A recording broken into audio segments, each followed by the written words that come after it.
Ate Emmy, binabati kita ng maligayang kaarawan. Paano gato, hindi ko alam paano sisimulan.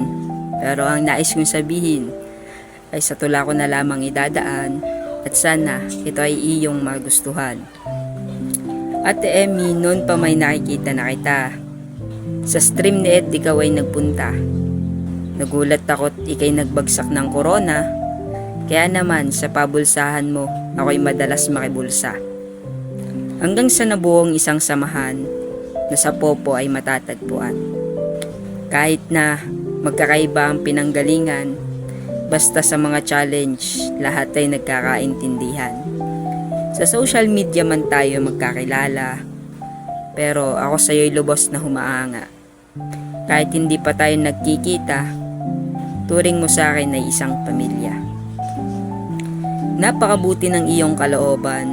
Wala akong masabi sa taglay mong kabaitan. Gagawin lahat, makatulong lang sa nangangailangan.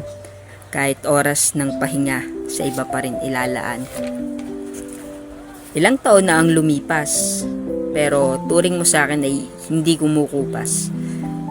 Marami man akong kaibigang sa EJ ay kumalas, pero suporta mo sa akin ay walang katumbas. Kabaitan mo iyong pinalaganap, kahit na ikaw ay pilit nilang hinahamak. Hindi ka natinag sa mga salitang ibinabato sa iyo ng walang habas. Kaya naman, patuloy na pagpapala ang pinagkakaloob sa iyo ng amang lumikha sa lahat. Ate Emmy, sana'y maging masaya ka ngayong kaarawan mo.